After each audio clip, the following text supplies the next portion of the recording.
Hello, friends. Thank you for honoring the invite and Karibu Sana for coming to Louder Within. Sorry, I use Karibu Sana because originally I'm from Kenya and I identify Karibu means welcome. So thank you very much. With me here, I have a beautiful, beautiful panelist sitting here with me. I normally don't like introducing someone because I feel like personally you can tell us best who you are, what you do, how you identify, and like how best you want us to interact with you. So I normally start with who are you, but because we're the four of us, I'll start on my on my immediate right because he's the only gentleman with us. Thank you very much. So he's Mike. Mike, give us the honors of letting us know who you are and how you identify, and welcome to this panel. We are going to be discussing Beyond the Stereotype, Redefining Success Abroad. This is a subject that is very topical right now, especially with the climate that we are in.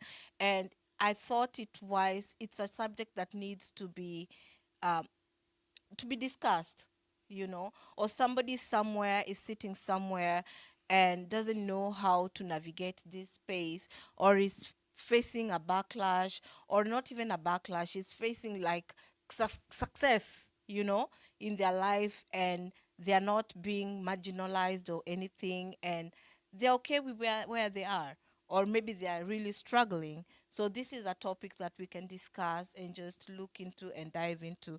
Karibu sana Mike. Thank you very much, Imani. And I also want to welcome the beautiful panelists who are here with us. I'm a man, so I don't know if I classify as being beautiful. But, but having said that, yeah, my name is Michael Kwambo. Those are my names. Um, I'm a trained communications professional. It's a career that I started out in Kenya and that I'm trying to, what can I say? Get my footing in here in the Yes. States. Hmm. The kind of person that I am, because everybody is about getting to know each other. Yeah. I'm the kind of person who you assume is quiet, who you assume is timid, the kind of person in the room who you come and ask if you're okay. But beneath me, there's many layers Yeah. because of my various interests. I have interest in a lot of things: communication, in sport, politics, and tech.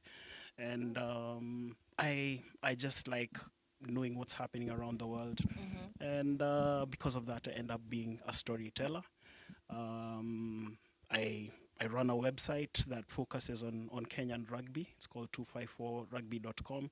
Okay. I do a podcast as well that focuses on Kenyan rugby called 254 Rugby. The reason I say that, like I Mm. said, my career was back home, firmly entrenched in sport, where I served as the media and communications manager for Kenya Rugby Union for a long time.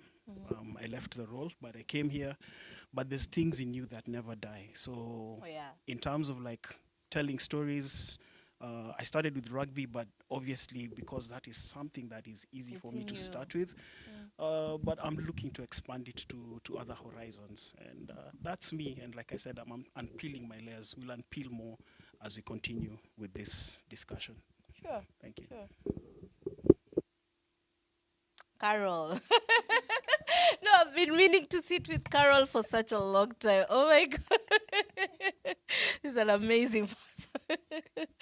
Yes, Thank you, Carol. Mani. Yeah. So excited to be Yeah. in this discussion today, this table talk. I'm Carol Lawali, and I'm a Kenyan immigrant who currently lives in Washington State, in the Greater Seattle area, and like my fellow people around here, we're so multifaceted in all the kinds of things and spaces we occupy.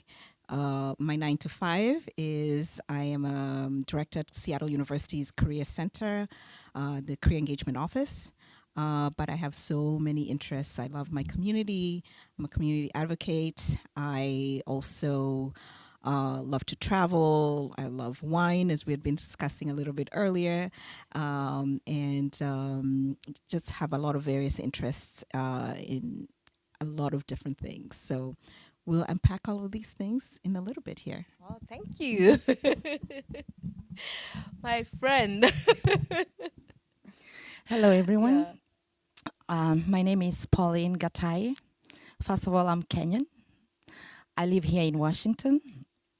On what I do on a day-to-day basis, I'm an entrepreneur, business owner, a caregiver. I'm also a music lover. I love traveling. And I guess we'll talk more as we go on. Thank you. You forgot that part. Um, my name is Faith Siango. Majority know me as Faith Muna, and I'll start first by saying congratulations for this amazing. It looks beautiful, gathering us here. A majority know me as Muna outside there in social media. I'm the CEO and the founder of Hope Leadership Trust, a nonprofit here in Pierce County and King County, supporting the immigrants and refugees to empower them. I moved in the United States like maybe 9 years ago when I was about 20 years. I moved with just a suitcase, my dream, no internet, no plan. And approximately like 4 weeks, I became homeless. I didn't realize I was homeless. With that, I When was, you say homeless, you were sleeping on the streets and I remember it was early in the morning. It was freezing in Michigan weather, those who know Michigan. wow. And it didn't knock me immediately like I was homeless. I didn't have anywhere to go. It was early in the morning, about 6 in the morning, you know. And with that, it ignited fire in me that no woman, no youth should ever be in such situations when they are here in America. And I'm so happy to be to be in this podcast because we're gonna be unveiling the stereotypes which immigrants and refugees in this country face. Thank you. I'm so sorry about what you went through. That's so You deep. don't I have now to be sorry. You understand. don't have to be sorry. No, If I didn't go through that, I wouldn't Yeah. be the woman who I am today. That's good. I now Yes. understand where Hope Leadership comes from. Hope Leadership Trust. Right. Oh my God, that was so deep. I know, it touches you in a place of like, oh, Paul. But anyway, thank you. I know you've introduced who you are, what you do, but just who is that Mike, Carol, Pauline, Faith? Or what is that thing that people always confuse about when they think about Carol? For example, see Carol and I'll say travel, I'll say wine because I see that on social media. But who's Carol? Who's Mike? What is that? Who's that person beyond, you know, beyond what we know? Or what do people always confuse about you? I'll start by saying I think, yes, definitely most people just imagine I'm never home, right? And not realizing that for me to be able to do the things that I do is that I also enjoy quiet time. I also enjoy time to pause and reflect, and also be able to be in tune with what's happening around me and caring for the people around me and those kinds of things. Many people just assume that You travel. I travel all the time. But you do. It might seem that way, but and for some people that does sound like it's all the time, but I do have periods of time where I'm staying put. And another thing is, I think often because I'm easygoing, I think most people just assume that they can walk all over me, or just, she'll understand and just kind of take it for granted. I'll be there, or give them a pass, even in their own their ways. own- Yeah. okay. So Okay. yeah. So Carol is grounded. I think I am, or at least I'm finding my way in terms of being grounded human your being. social media tagline reads a fun lover. So I'm trying to connect grounded and fun lover, and I'm like, okay, well, I guess yeah, fun grounded lover. I know. I do say I'm a chief fun officer. Chief- so- exactly, chief fun officer. That's the right one. And who's Faith? What's that thing about you that people misconstrue about who you are? I know you said you're Faith. People know you as Faith Muna, but you're Faith Siango. I know. Oh, congratulations! She just recently got married. 2 months now, or 3. Right. Yeah. It's So 2 months and it's amazing. it's amazing. So is Siango because of the marriage, or like you told us, your Faith Muna or Siango? I didn't get that. And what is it that people normally misconstrue about when they think about faith? Right. And I'll kind of take this to the direction of being an immigrant in this country. Yeah. When I moved here, meeting a lot of people from here, they think like we are retarded, like we are not smart, right? And Yes. it's often like when you walk into some meetings, some boardrooms, people tend to think like you don't know what you're doing. The black girl. Sometimes I go to some places, I find I'm the only black woman, You know what and the worst thing that they normally do? This is how they look at you. right. Like literally, are you listening or are you just looking at me? Sometimes that's what sometimes I feel like. Like I'm trying to talk to you, but they're like, you Right. know, yeah. I happen to be in the board of homeless in Washington, and my first time when I moved, when I walked to that boardroom, I was the only black person, Wow. and they were like, "What is she coming to do?" Maybe she in their homeless? mind, you know. Yeah. But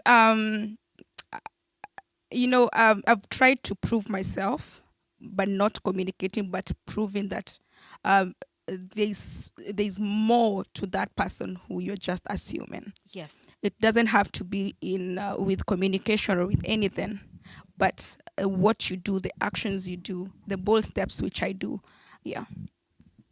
So beyond us, because if we don't know you, I mean, social media has put us in a place whereby we judge people by what we see them post, and so we didn't know that part of you. So that is so good that right now when I look at you, I can think about you differently. That's right, and That I feel like our society is kind of molded that we kind of assume, we like assuming instead of listening.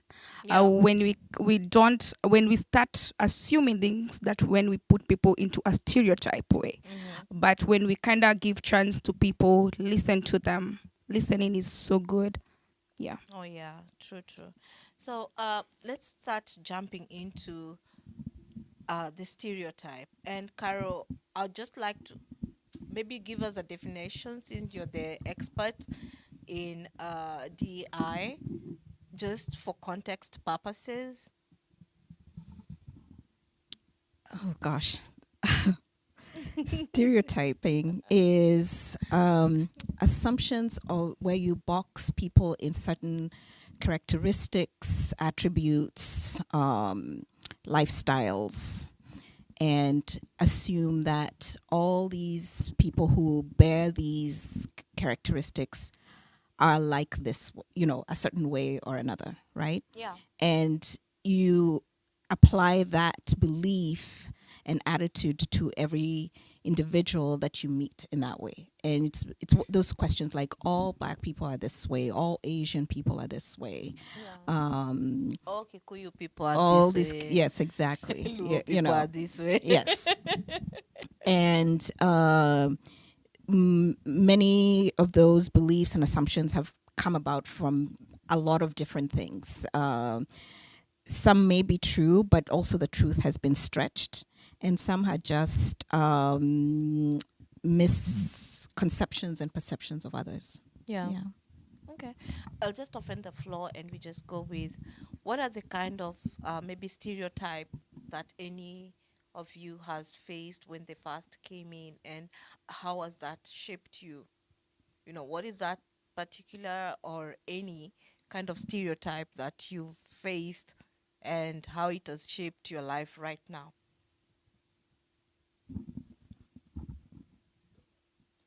Talking to me. Anyway, I'll start. Um, I think, No, I think we can just Yeah. converse anyhow. I don't I- need to yeah. So anyway, let me Yeah. jump in. I think the perception that your experience or your qualifications have to be validated again. Yeah. Look, when you are coming here, you're obviously coming to thrive. You're not coming to survive, and you're bringing something. You're bringing something with a global perspective, something which can add flavor to the curry that's already being cooked. But half the time you're being told, okay, you came with this. So it's as if your experience is also subject to immigration procedures and therefore should not be allowed to be applied in the work or business space that you're in. So that is a stereotype that we experience on a day-to-day basis. But which one is that particular one that you experienced when you came here? Like, what happened to you? Like, give us a scenario.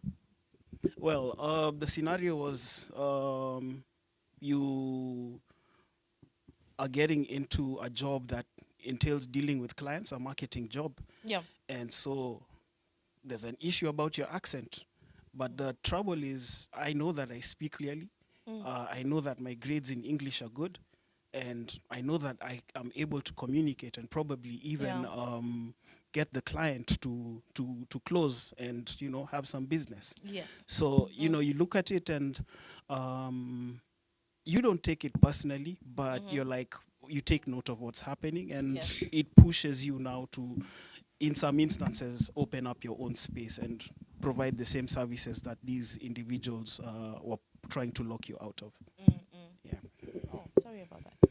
What about maybe Pauline? You faced any or Faith?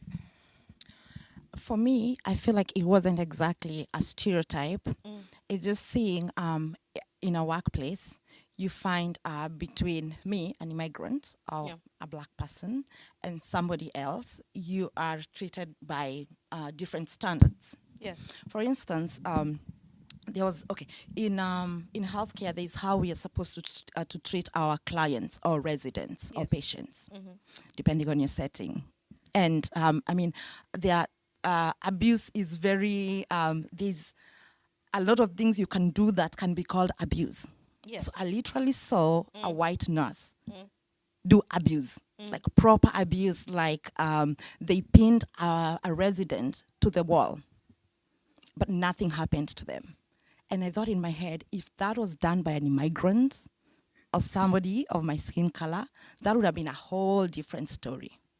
Yeah. You so being in healthcare, do you feel like you've been boxed into that career? No, I haven't been boxed because, okay, let me put it in context. I've been here for only 4 years. And when I came, I got into healthcare. And I feel like I didn't have time to think about, like, this is what Africans do. I guess at that point, I was just glad there's something for me to do. Yeah. So I got into it, started doing. Before I knew it, I liked it. And for me, that was, and I knew that this is it. This is the path I want to follow. So I don't feel boxed, but I'm always for, if you start doing it, because that's what everybody is doing, it's okay, do it. But when you're ready to move, don't hesitate. Just move forward with whatever is your passion or is in your heart. But you've never done. I'm thinking, yeah, you didn't do healthcare back home. So you came in and you felt like, okay, fine, I have to survive and I have to earn and I have to work. And this is the first job that I can do that it's easier for me to do. Did you develop the passion and decided to go along with it? Or because you're speaking about all these spaces that you've been in that you've never felt that you felt you were treated differently, and if being in healthcare wasn't your path, have you ever thought about trying another path? Or do you feel, that's what I'm asking, if you feel boxed into that career? So when I started, it was survival. It's what was available for me to do. But after I did it, I liked it. Okay. Not everybody likes it when they do it. Yeah. So, and I remember at some point, a lot of my friends were thinking of what next? You know, how do you move away from healthcare? And for me, I told them, you know what? This is it for me. Like, I didn't have I'm home. second thoughts. I didn't see myself doing anything else. So I did it, I liked it, and that was it. Yeah. You But- saw yourself doing something else. You started as a caregiver and now you're an entrepreneur running your own business and, being successful at it. So I feel like it's true, right? Well, it's still healthcare. It's still caregiving. Yeah. I might evolve into something else. I'm actually in nursing school as we speak, Awesome. but I see it as one umbrella. At the end of the day, it's patient care, and whatever space I can fit in that line, I'm happy to do it. Oh, okay. Anybody feels like they've been boxed into a career that they don't want to? I'd say that because I'm also a CNA. Yeah. So I feel when I came in, obviously that was the starting point, and like she said, you get into it at that point because of survival, but with time, you don't have the passion. It's literally what is paying the bills, but you get to open up your eyes and realize that there are other avenues that you can explore, and so that's how I've been able to manage my transition. I'm still transitioning, but that has been my experience because, like I said, it's a noble thing that we're doing, but it was you're doing what you have to do, not what you feel that you can do. So the passion wasn't there, and you don't want to do something that you are not passionate about. And it's about exploring yourself. But as you go into the things you're passionate about, you need to have a foundation because you cannot just quit cold turkey. Where am I gonna pay my bills tomorrow or the day after? So yeah, that's how I felt. So you're still doing your CNA job, but you're working towards doing what you're passionate about. Yeah. Oh, awesome. So sorry.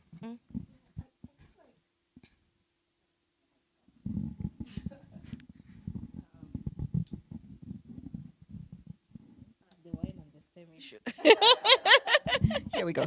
It's starting again. Okay.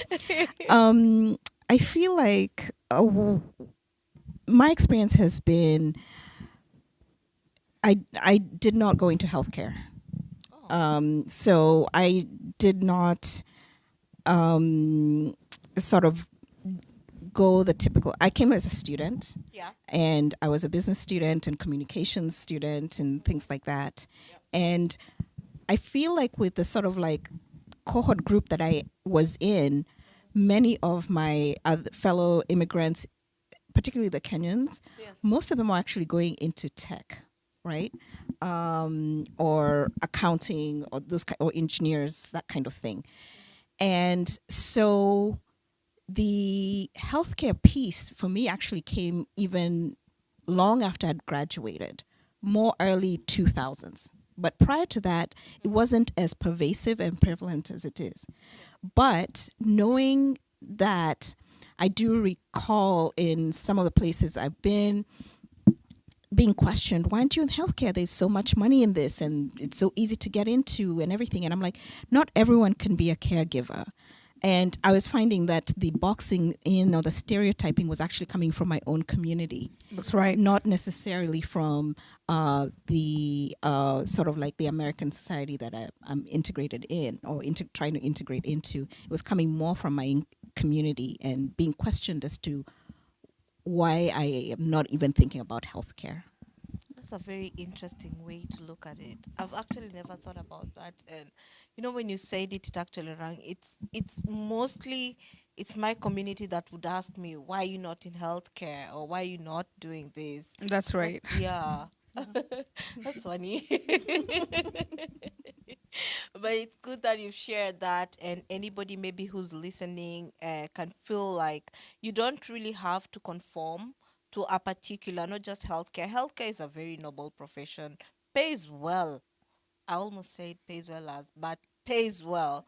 And I also yes, so I guess yes, Faith. How about you? Um, for me, I can say absolutely. When you come here, you're kind of told there are those jobs which immigrants do and or refugees do here, Yeah. and so many people find themselves they are boxed into that perception which people are telling them. For me, I've been able to kind of overcome that because I've been able to kind of build companies which kind of go beyond that. I feel like any immigrant or any person who comes here, they're coming in here with dreams. Yeah. They should not fit into that box which people are telling them. They did not travel thousands of miles to come here in the United States to just settle into a certain cocoon.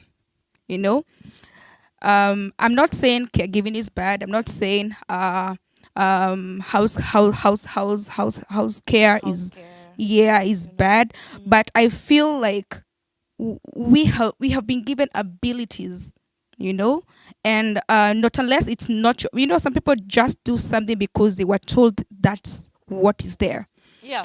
but it's not their passion, it's not what they love. Being a nurse is absolutely very good, but I say nursing is a calling. It is. You don't Same want as to a be teacher going to and work also a and you feel calling. like, Yeah. oh, I'm so tired. You're not treating those people right, you know? Yeah. I feel like do something which you feel you're very comfortable to do, which you love to do.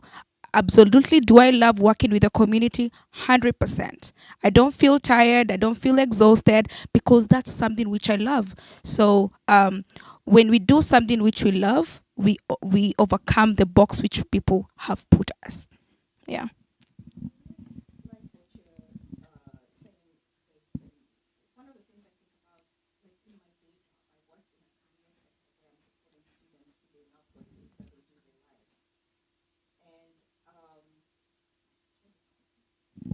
Okay. Then what I see with is there's so many possibilities. I remember, leaving Kenya, coming here and thinking about what are the things that I could do. And at the time, I'd limited myself to 5 professions. It's going to be somewhat maybe accounting, engineering, law, those kinds of, medicine, that kind of thing. Yeah. But where I sit right now, I just wish I knew different from when I first arrived. I mean, so many possibilities, so many. And when I also think about the skills that we leave Kenya with, Kenyans are brilliant. Our education system, by the way, is one of the best. Brilliant. It's wonderful. It's one of the best.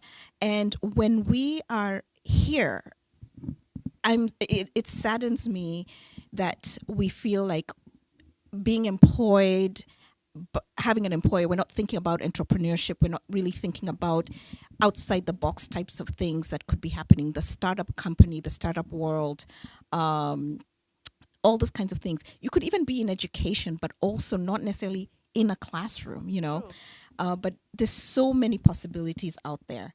But part of it comes with what we have arrived with. We've been told the way to be successful is in these 4 avenues or 5 avenues, right? And we have been almost indoctrinated, but that's the only way to succeed. But what I want to say is success comes in so many other ways, and we allow ourselves to be innovators and creators. We can come up with some really powerful paths that define what success might be abroad or in Kenya or anywhere around the world. And so I just want to emphasize that when we think about it, like today when I talk to students, I tell them your job title has not been created, just because also the pace of change is so fast right now that we don't know the job titles that are going to happen in 5 years. The students who are entering first year today in college, their job titles have not yet been created, right? Prompt engineer did not exist 5 years ago, the way we're talking about it right now. When I was in college, there was no such thing as social media. My class was one of the first classes handed an email address. Okay? That's how long ago I was in college, right? So why confine ourselves? Yes. Yeah. Okay, I'm gonna stop right there. Yeah, I think that's very true. Perception, like our purpose is so big to fit into certain perception, Yes, true. right? That's true. So, what about Carol? Was there, or anyone, was there a moment where you said, enough is enough? I'm not gonna be boxed into this kind of mentality.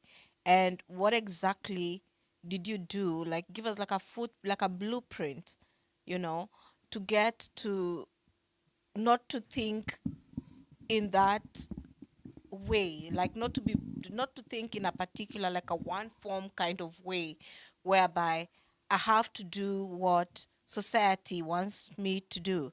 So you go what's that point where you got and you said, no, enough is enough, I have to do what I want to do? Okay, I can point of a couple of things. One of them, interesting enough, was before arriving here in the U.S. My destiny, the way we thought about it as a family, with my family, I was going to the U.K., but something in my heart just told me, if I go to the UK, it will destroy me. I wouldn't be the person I am today. And I begged my parents to let me come to the US. And it was a pivot at the very last minute. I'm telling you, I was literally boarding a plane to the UK and I was like, I can't do this. And I don't know what it was inside me that said that. And then, of course, landing here, I'm just like, now I have to make it work.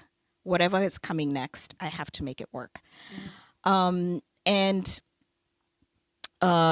picked a safe choice like business. So like many of us, I was like, I'll pass that's this class. acceptable. And I'll make it work. Yeah. Because I actually wanted to be a psychologist, I remember. And telling my parents to be a psychologist was just like, oh my God, So, and with time, did the business, even went and got my MBA. But I had an opportunity as a time when sort of moving out of state, changing states because of my husband's work. And I ended up in higher education. And I realized students need someone like me to tell them it's okay to explore what the world has to offer. Right. And that's just become my passion. Since then, I've just been like, I want to be the person to students who I needed at that time in their lives. Right? And it didn't matter what it is and who you are, where background you're coming from and everything. So to me, that was just, and I wish I could pinpoint exactly that moment. That moment. But I normally call it a 3 a.m. moment. You know? yeah, The quiet time. what I also believe is follow your gut instinct. Your gut will, if you follow it, and it will come through for you. And again, it was just that thing of saying, if I go to England, I'll be boxed to one career, because that's how it is. When you're going to the UK for college, Yeah. whatever degree you choose, that's what you do. You don't change in between. Oh, is it? Yeah, that's it. And it follows sort of that whole piece, like, I think our parents call each other engineer this, accountant engineer. this. Yeah, that's how it follows. Yeah, but here you can change your mind. It doesn't matter what you did. It's actually whatever degree, you can pivot into all kinds of things. I know a lot of people who are accountants by trade, but they've never stepped into any Yes. consulting firm or in that sense, right? So follow your instincts, believe in yourself, trust, start learning around, allow yourself to learn, allow yourself to explore things. Be a problem solver. See a situation that you want to provide a solution to, and go with that. So what I'd add to what Carol has said is that we need to have a very open mind. When you come here in the States or anywhere else in the world as an immigrant, you start where you start. But going forward, you have to be able to see things. Keep an open mind. Anywhere you go, see if there's an opportunity that can come up. I'll tell you how my business was born. I was working in a facility as a caregiver, and one of the residents was being released to go home, and she asked me, "Hey, can you come take care of me at home?" Oh, nice. And that just, It triggered sparked me. something I'm in like, you. wait, okay, so I can actually do this for people at home. Yes. And that's how I started my business. Well, I didn't even get that client. But that triggered something in my mind that made me want to do something extra, not just going to facilities and working, Yeah. but now doing the same thing, but now for myself. See, yeah. For me, I can say we need to understand that we are not just meant to pick what is there. We need to learn how to be the table. But where are those avenues? Sometimes we might say, don't pick what is there. But what opportunities are there? Who are the mentors? Okay, I love what you're doing with Hope Leadership Trust, but how many people out there are doing exactly the same? Because we come from the community culture, the way it's ingrained is, for example, go work tracking, these regular jobs or minimum wage jobs. So where are those opportunities that are there for immigrants to actually navigate other avenues? I know sometimes you might have an open mind, but you have an open mind, but there's no, like, you're not seeing that opportunities, or maybe you try to knock those doors and they are closed because of the mentality that you come from Africa, or you come from another part of the world that is not maybe America or Europe, or because you have an accent and you can't be able, those doors can't be opened for you. So where are those avenues, being in that space, in career services, in community advocacy, and mentoring and stuff? Where are those avenues? I would say being in America, approximately how many people are in America? I don't know, About- millions, right? Yeah. 300. 300 That means there is an opportunity for everybody. exactly. There It is an there. opportunity for everybody. Yeah. And it's what you do with your God-given ability that matters. They say that you can be a sweeper, but how you do it is How you what will sweep. create doors for you. You can clean that place to be like, when you get there, it's sparkling clean, that even the president, when he walks there, he's like, who did the cleaned this cleaning over place? here? Who's Yeah. that person? So I believe there's opportunity for everybody. We did not just come here to pick anything, the leftovers. No. As I say, we did not travel thousands of miles to be here in America and just settle for any job. If you're a caregiver, do it with excellence. See it as a pathway for many doors for you and others to follow, right? Yes. Yeah, I want to say in this country, when you want to start something, you can start anything. Everything is open to any. It's the easiest country to start something. And everything has, everything is very, what am I looking, outlined. And everything is like online. You want to And start nobody this said company. the government works. The government works. Everything is just there at your disposal. You might have a hard time trying to penetrate the market, but to start, you can start anything. And I'll tell you this, even penetrating the market, you just have to work a little harder. 27 people will say no to you. They'll make you feel like, why are you even doing this? Can you do it? Look at your skin color, your accent. But the 28th person will give you an opportunity. Yes. And that's all you need. Yeah. Let me add on something about that. Let me add something. I will say you find also, like, we don't like to get tired. We like shortcuts. I know Bill Gates said, if you want your company to grow, employ the most lazy people in the world, because they'll always get a shortcut to get things done. The work will be done so fast. Yeah. But as she has said, there are systems in this country. And there's Google. there's AI. There's a lot of things which we can use to leverage our skills, to leverage our potentials which we have. And if you come to ask me a lazy question, trust me, I'm gonna charge you.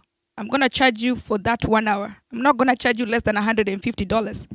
If you come ask me how do I create a company, no, I'm gonna charge you. You know, um, make that call. Any office which you think, there's no office which is very inaccessible in this country. Even if you don't know something, go and ask. Somebody will tell you, okay, you need to talk to this and this person. Oh, this is not the right office. This is where you're supposed to go. And the systems here in America are so well created in a way that it's not like corruption is not the way in for example, I won't say that, I won't amplify the corruption in our countries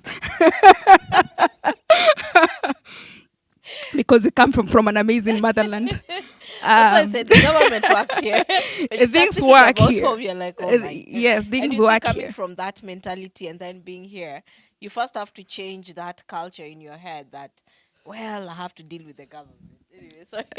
Yes, so things work here, and you just have to make that bold step, and be like, okay, I'm gonna do this. I think that Imani, one of the questions you were asking, I think you're asking about where is navigational capital coming from, right? Yes. How do you even start finding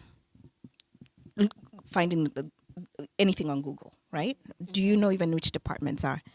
So this comes from us because we've come here also we've arrived with certain traumas from Kenya, the systems we've been in, where we feel like we have no right to even ask for these things. Yeah. We've come from a place where we are still in having a lot of colonial hangover mentality. And so we don't believe that we are worthy or even should have access to some of these things. We even our dreams, we've even talked down our dreams. We have talked down our dreams in a way that we suppress them because it is, I'm not supposed to do this. I'm not supposed to have access to this. I am supposed to do this, and then this, my pathway that others have created for us, that's what I should follow. So part of it is trying to decolonize our minds, understanding we've come from spaces that have sometimes traumatized us. We've also entered the systems that also is trying to tell us the X, Y, and Z's of like what life should be. And so we have to be able to think about how we're surrounding ourselves. Who are the people we're surrounding ourselves with? Is the information I'm receiving true? What is the evidence of that? What can I find out on for myself? But a lot of that is tied again to the word navigational capital. We sometimes don't know where to even start, and then move and around these that's actually systems. a very big problem. People don't know where to start. Somebody doesn't know, okay, fine, I want to do this. How do I start? And that's why I was asking, as a community, where are those resources? Imani, I'll say there are so many resources within us. For example, Hope Leadership Trust. Hope Leadership Trust supports immigrants and refugees to navigate, right? There are other organizations, like there's Mother Africa, there's IDEPI for young people. There are so many non-profits in within us. Take your time, know what are avenues where I can find information. There's Cares of Washington. There's a lot. You don't have to go to a specific non-profit. Resources are there.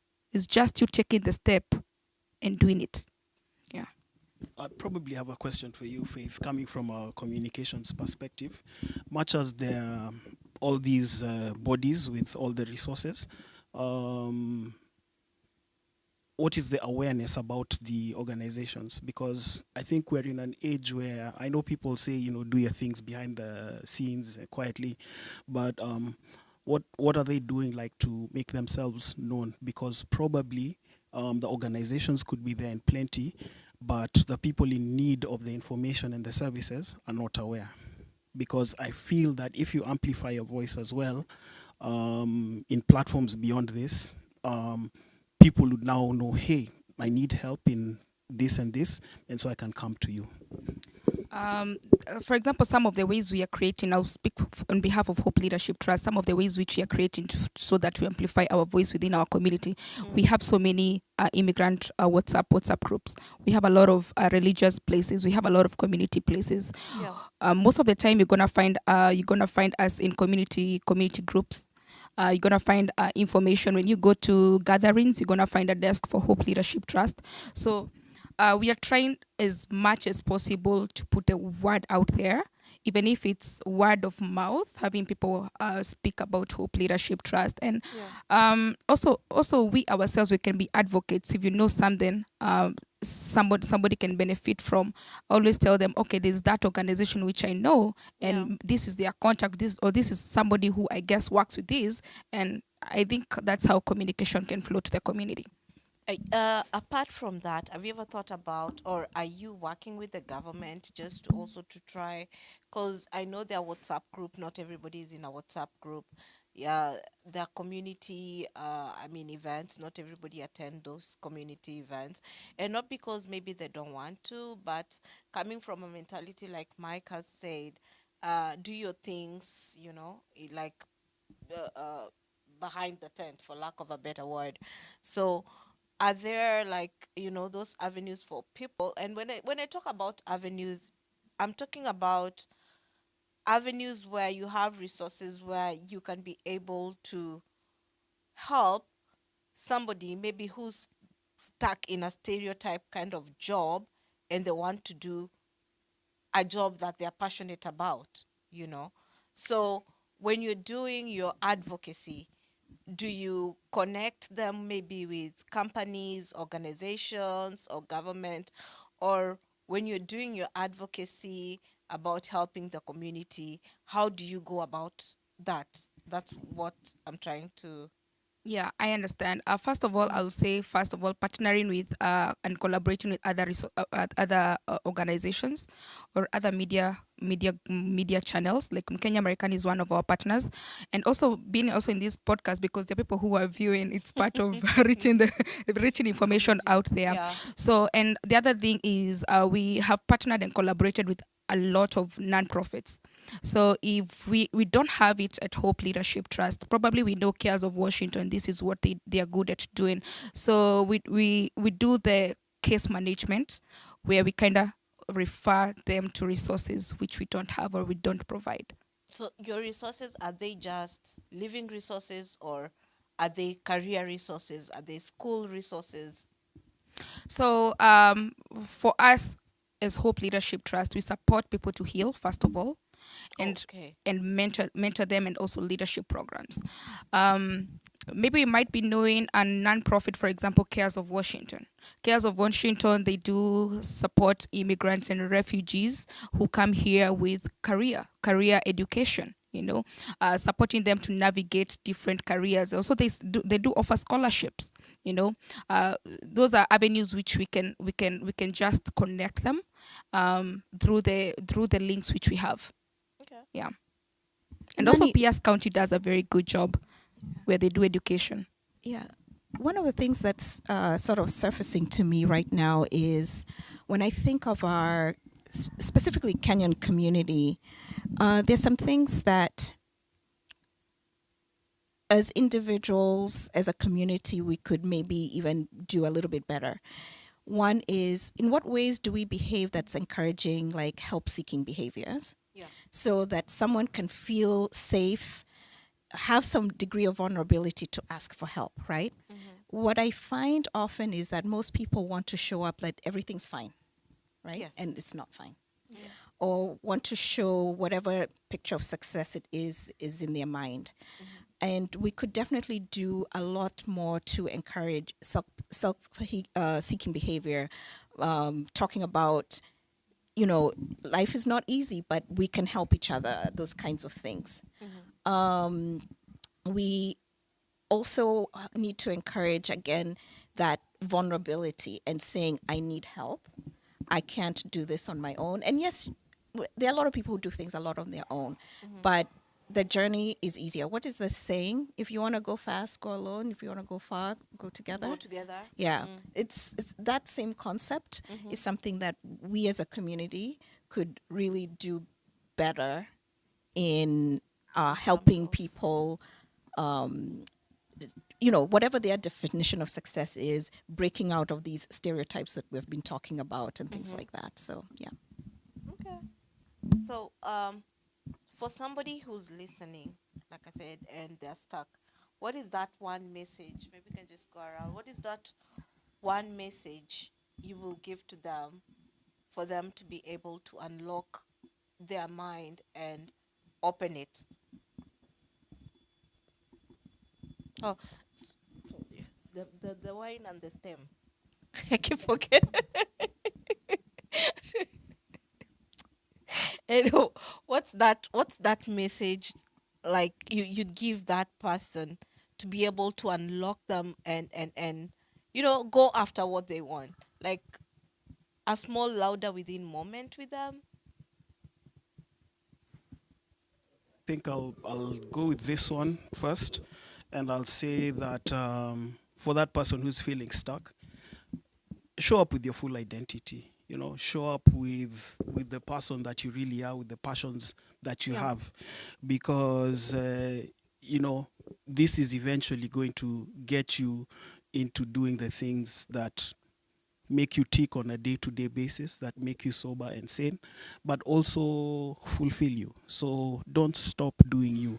Much as there are things that you are probably doing out of circumstance, you can rewrite that. So just never stop showing up as you. Be authentically you every single day. It sounds easier said than done, but there's no better way to phrase it. Yeah. I can say I can amplify more of what he has said. Be authentically you. People buy authenticity. People don't want somebody who is not authentic. If you're not authentic, it's so hard also for someone to figure out what is going on with you. Yeah. I know there's always that one person who is ready to listen to you.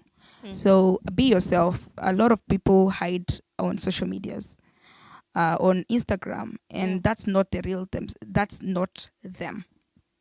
They are hiding behind a lot of wounds, which they really need to heal. So be yourself, be vulnerable, and accept this is where I am, and seek for that help because it's there. If somebody came to me and they told me they feel stuck, the first thing I'll tell them is take a vacation alone, by yourself.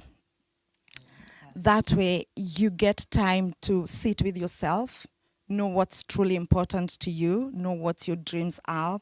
Most of the time you sit with friends, to unwind and, to help you get through the day.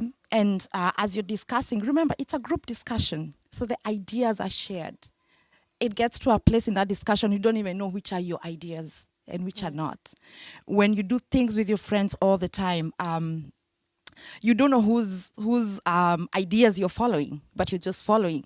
It's probably one person's idea, the rest are just hyping it up. You're just being hyped up. But when you're alone, you only do what is important to you. You think about what you would want to do, not listening to another person thinking, oh, good idea. No, you're just doing what you would do.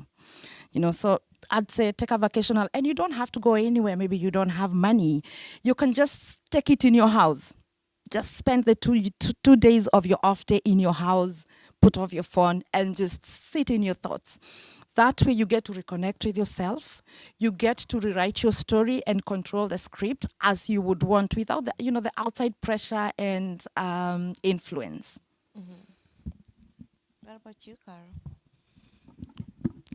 Do it afraid. Do it afraid.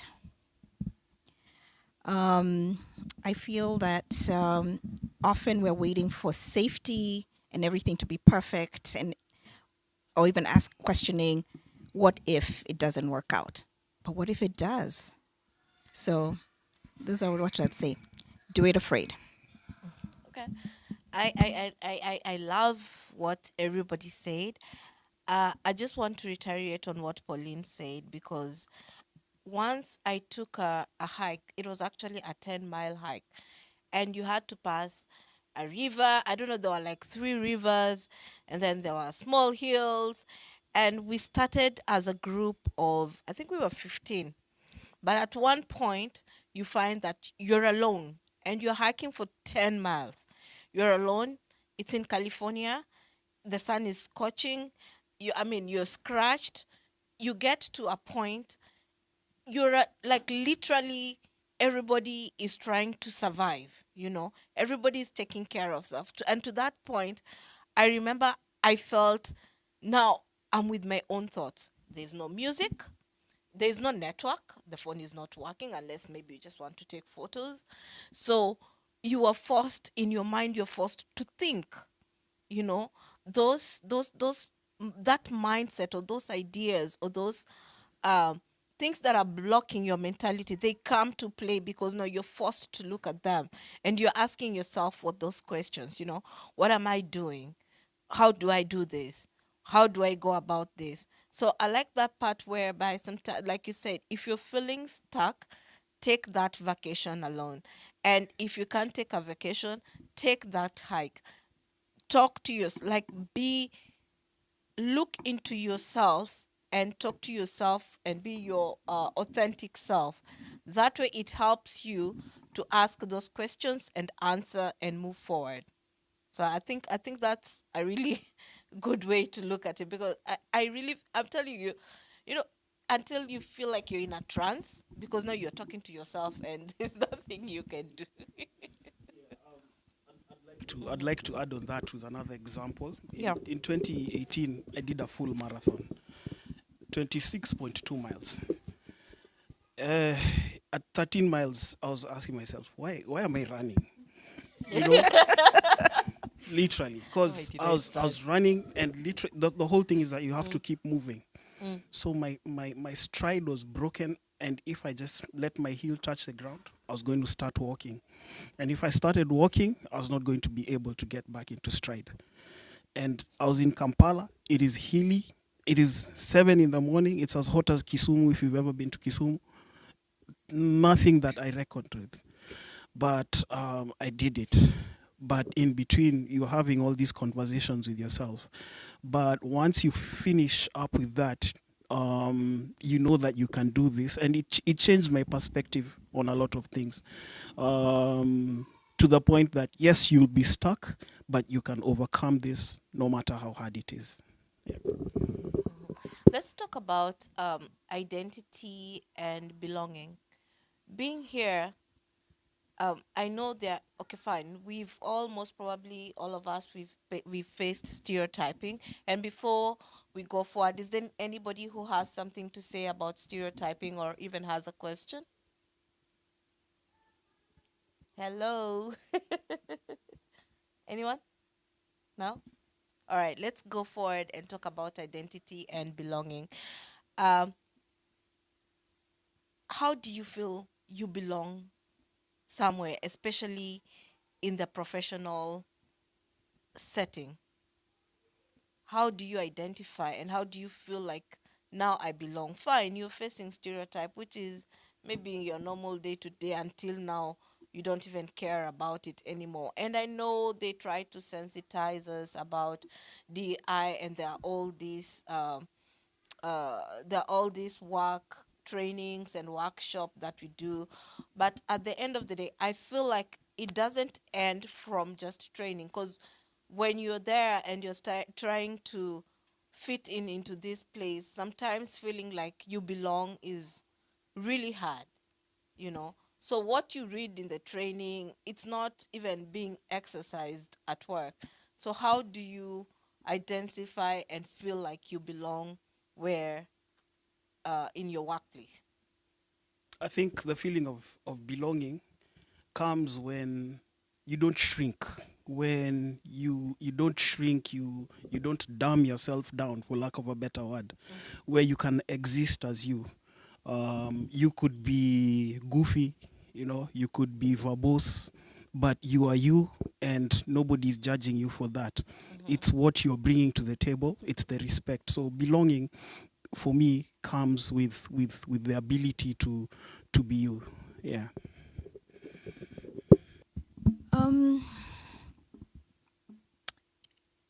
For me, it has been, I feel like in my industry, in higher education, with time, it's what I found is all of a sudden I have recognition along either by my colleagues, but also outside my institution. Last year I received like an award for, I don't remember exactly what it was, but it was just something about the work that I do in the industry from in our regional space.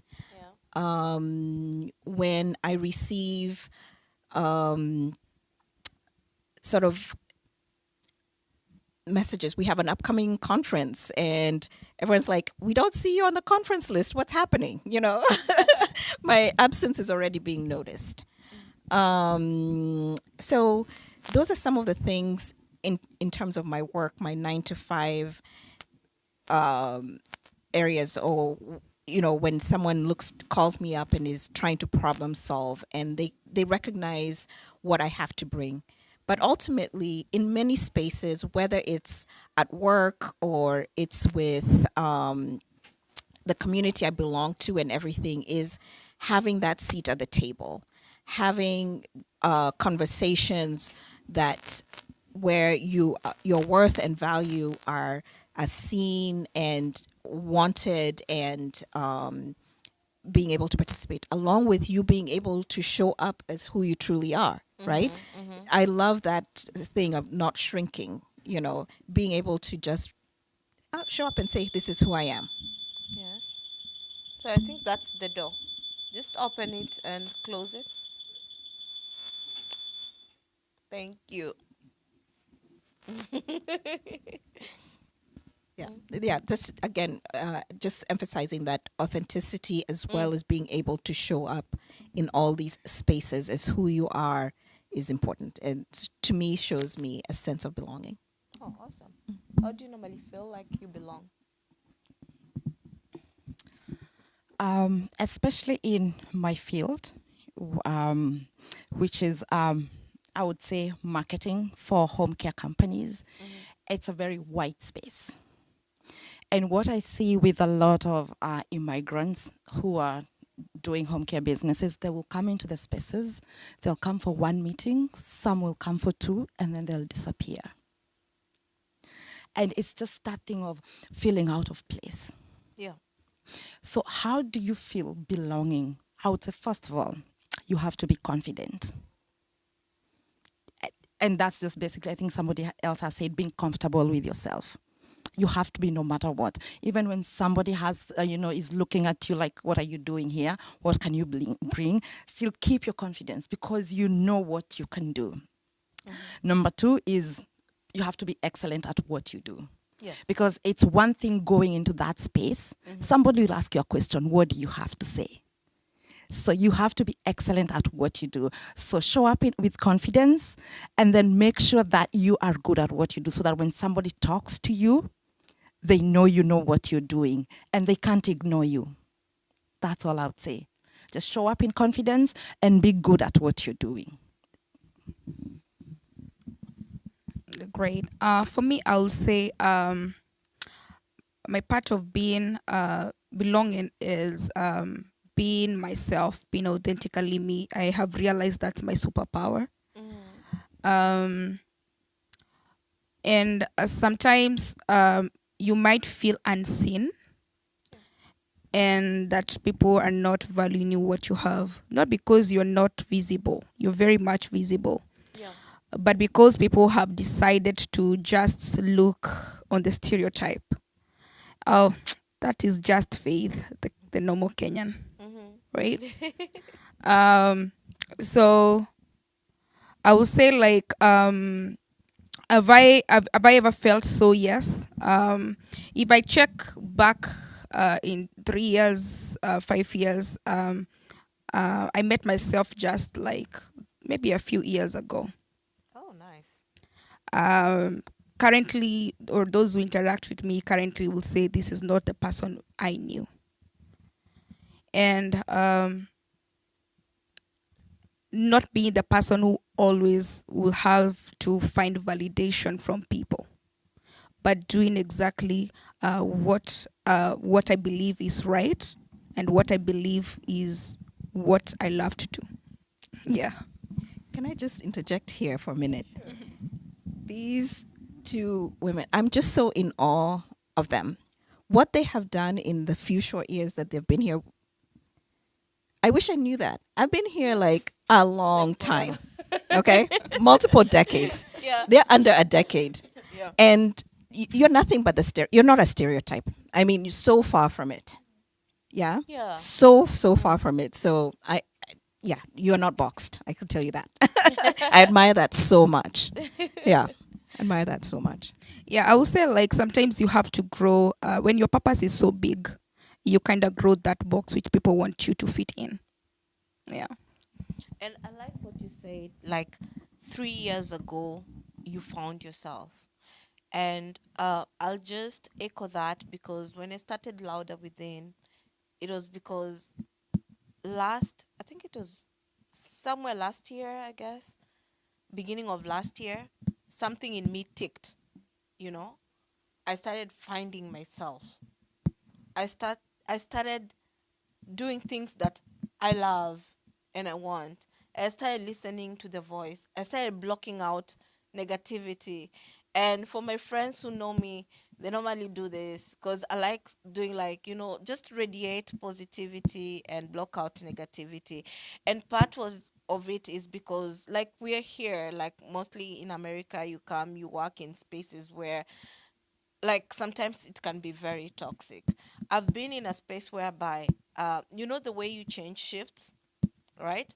I would wipe the workspace, like literally wipe it using Lysol.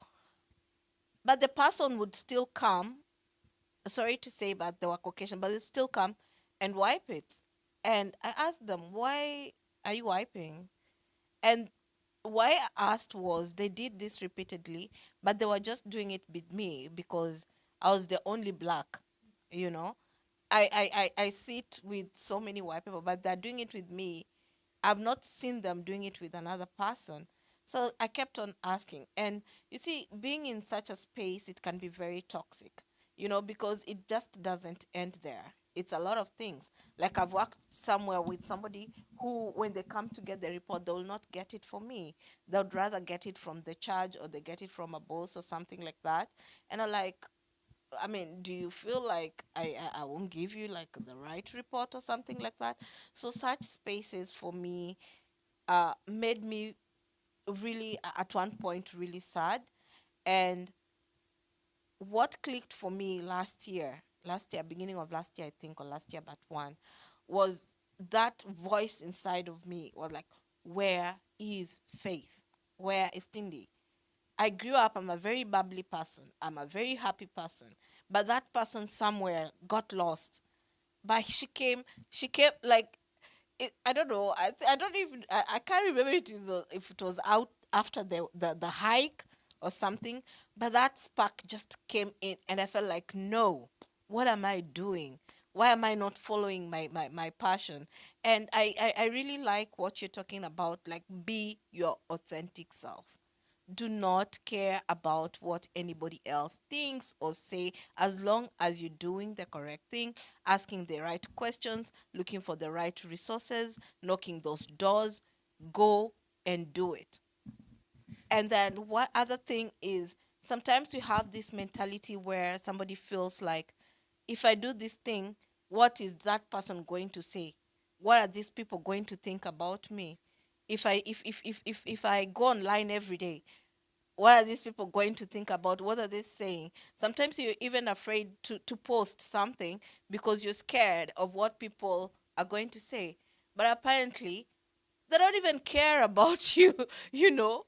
So, like, those limiting behaviors, those limiting cultures, like, try and just be you, you know? I think One of the things that's coming to mind is um, I it's literally exactly 10 years ago this week. Um, I'd come back from one of my many trips, Yeah. but in that particular trip, we had an excursion, and it's in Jamaica. It's called Rick's Cafe, and there's a 40-foot cliff that you can jump off just for fun. And I remember trying the first day we got there, and I was like, yeah, but I was looking down, but I was so afraid because everything that came in mind was all the things that could go wrong, right? And there's even a sign there. The bodyguards are only here just to call the ambulance. They have the lifeguards. They're just here to call the, you know. And this guy at the top said to me, "I see you're hesitating. You will injure yourself if you jump."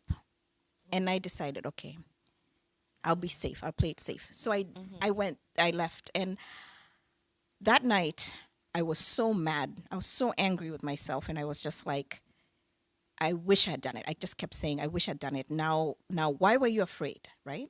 And there were tons of people doing it. Now, come the next day, we were doing another excursion, and we find ourselves that we're actually going to end up at this same place.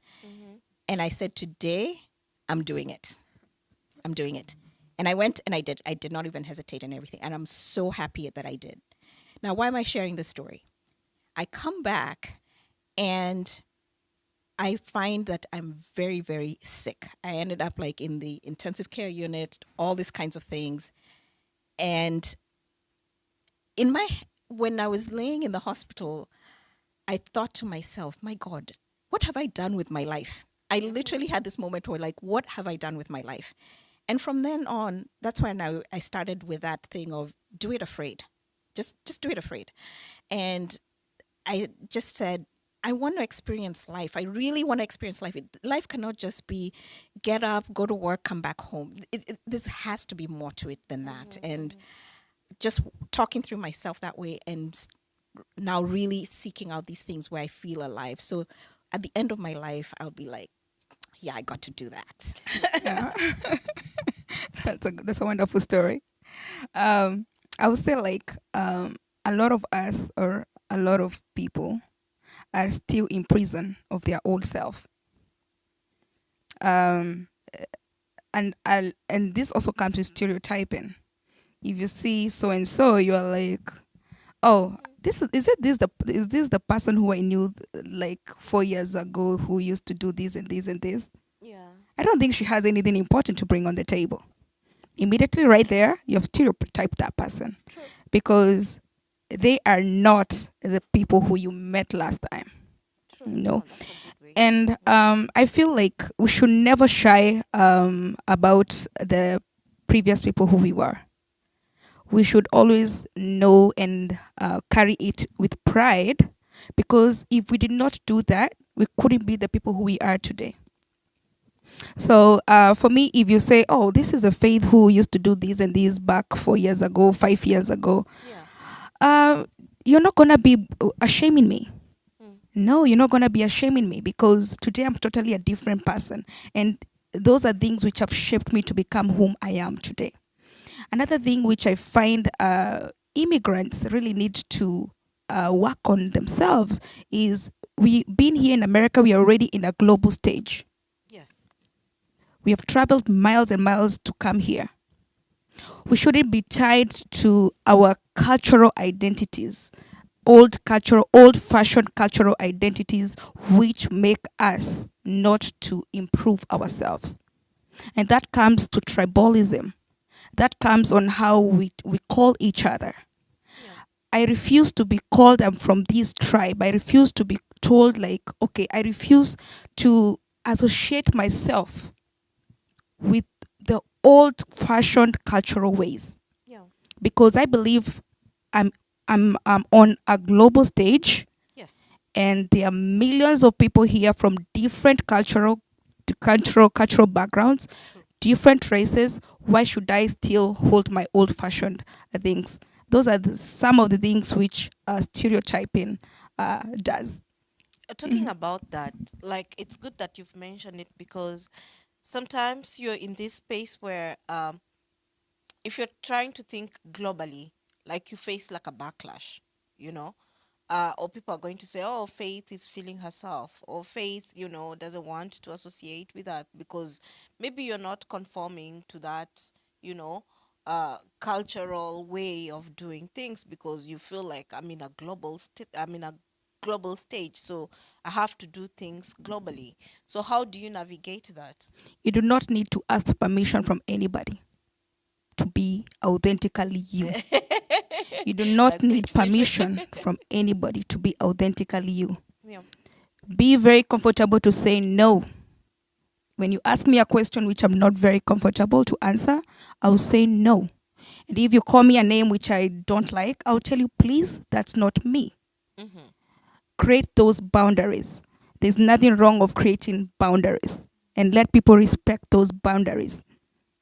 Right. And I'd like to add also and say that nonconformity is not a sin. Just because you do something differently shouldn't make you stand out from the rest. I think even your differing point of view, your different way of doing things brings more flavor to whatever it is that we as a group are trying to build together. Yeah. So in the same breath, like she's saying, there shouldn't be any permission that you are seeking to be yourself, and you should be proud of whatever it is that you're bringing to the table on any single day or any single occasion. I'd like to go back a little bit to something that you said. What will people think? And that thing pulls people behind a lot. Yeah. And I will tell you this. It doesn't matter what you do or say. It doesn't matter how good it is. Somebody will have something bad to say about it. So either way, it doesn't matter if, you're at your most excellence. Somebody will say something bad about it. So go ahead, do what you want to do. And then what I'd advise is when you do whatever you want to do, go picking the people who are positive. It's like you go it's like natural selection. Create your tribe. Yes, create your tribe. When you do something, this one has talked badly about it or negatively. Keep collecting the people who are keeping the positivity and keep moving. And I will tell you, this is who we are as human beings. If you laid here for me to step on you so that I can, read something up there, I will still say you didn't lie down flat enough. Yeah. So forget what people think and then just remember, your success is personal. Your path is personal. Whichever path you choose to follow, it's based on your unique, first of all, your unique abilities and your unique goals. See, so what other people are doing, it's what is fitting for them. Yes. So you go with what is working for you. Yes. Hold on.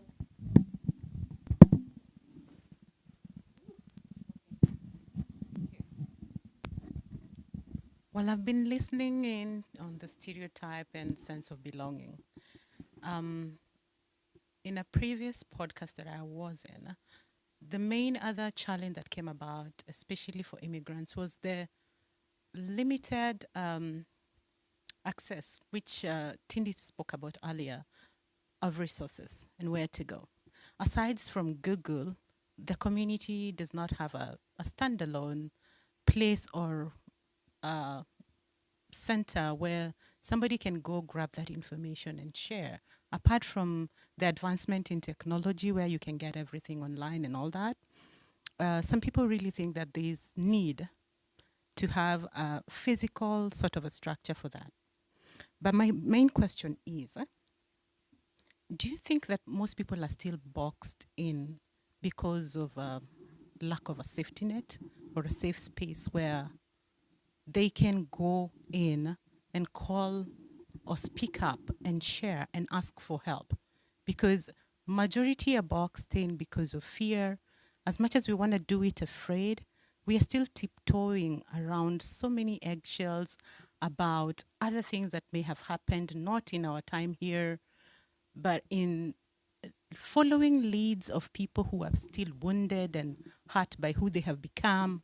Do you think it's the little space, safety space for people to be able to get this?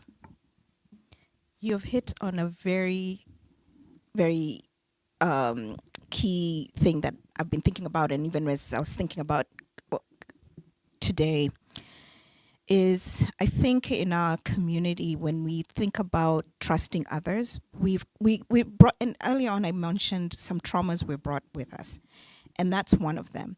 We lack trusting systems, and we always think that, what are they going to get from me?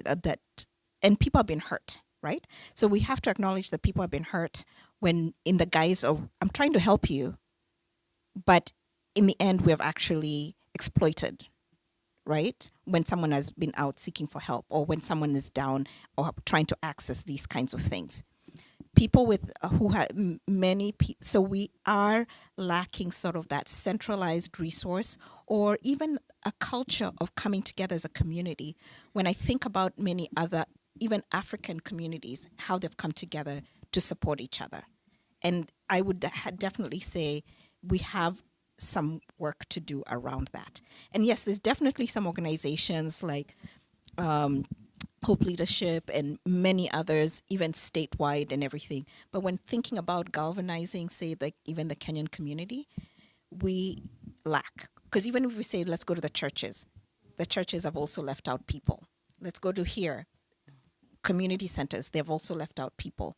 And so people have really been hurt, and I feel like we have some work to do. Yeah. Okay. That's right. Sorry. You can go ahead. Okay. You won't believe it. She asked that, and that is exactly what I was just writing down, and I was saving this question for you. And I like what you're doing, and the job that you have done. So, and I'm looking at myself, and don't ask how old I am, but like she said, I have just asked myself, where has she been? And I've been here for more than 2 decades too, and I am so proud of you already. But my question to you is, like she's talking about, being those who feel they want to come out and get this information, and they are afraid. And because when they come here, there is the channel that they think that they should use to get certain, like let's just say our children who are here, and they see how we handle things. A platform like, for example, I'll say, like, just look at Google, even if you're afraid, it's one of those things that you can, anywhere, even when you're in an interview, you look for a spot where you can get, you Google real quick. And like, I was in another panel, and, you notice that the answers that people are giving, if you went home, they were all Googled answers. So that is what I'm saying, a kind of space that they don't have to feel, they feel that they can go and look it up and know where to go without going into a WhatsApp group or community setup. That's kind of idea. And Right. then there is where now the point comes where someone talked of if you have partnered with the government or something like that. And I don't think, the bodies that you're working with, they were cares of, you talked about, right? We have also partnered with Washington them. State Department of Commerce. Are there ways in which you're looking at it in a greater, a larger kind of, that our kids or those who don't need to know who to ask, and they can just go and they just look it up and get it and just walk there? I think. I don't know if I'm getting it wrong, but correct me if I'm wrong, but are you asking if Hope Leadership Trust have partnered with or are offering the kind of resources like, for example, I want to go into tech, right? And I'll go to Hope Leadership and I'm like, you know what? I'm struggling in this space. right? Do you have any resources that you can direct me that I can approach and they help me? Or And it doesn't just have to be, tech. There was the homelessness, the struggles that immigrants are facing Right. in all areas. I was saving another question for Carol because, you talked of, where you are. We have our children and the younger immigrants who, when they come here, the first thing that they will tell you is healthcare. I have a daughter who is still struggling, and my friends, my relatives, they meet her. She's in that age of, after high school. You call them for the graduation and they come. And the first thing they ask her is if she was going to be a nurse. And my daughter, having come here, she came when I was struggling, to make it. And the jobs that I would be doing are those kind of jobs for survival, where you have to go out and work with your child, so she was traumatized. Then here you are, because you have to sleep with your daughter there as you're doing the job. So she watched you do this. This is in her mind. This is healthcare. Then here she grows up. She's gone to school here and she graduates, and she's struggling to find her path, her passion. And the first thing your friends are telling her, you're not going to make money there. Can't you see your mother has made it? Go to healthcare. They don't know the story. So where is it that they can get this kind of encouragement that it's okay to go into business? There is people in business who have made it, who their parents are immigrants, who they don't have to. And it's unfortunate that in every 5 nurses, 4 are immigrants. So in all these community setups that you will take them, the churches, the community events, we are 20, but 18 of us are in healthcare. It's reached a point where my daughter doesn't go. And the truth is that they are all successful. That's the truth, yes. But where is it that you can talk to them about it and tell them? And when they're choosing their careers, what period is it like, like when she first graduated, and there's the period where they go, they're doing the prerequisites, and they are trying to do the prerequisites for business. It's not working. They don't understand the teacher. Then they jump to something else, engineering. It doesn't work. There is that struggle. And then here comes our community. Why are you, so the pressure is nursing, nursing.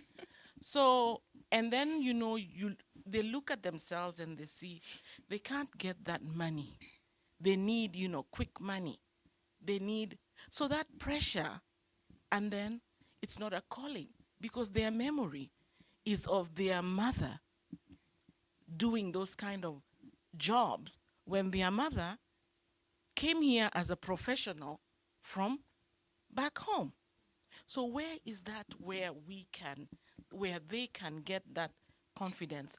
And what is the timing that you use, because also you wait too long, and there is the child has still not decided and is still struggling that I have to make the money, and then they just say, okay, they go into it. All right. There's so much to unpack with that. Right? Yeah. So much to unpack with that. But what I would commend you is that you've noticed. You know what?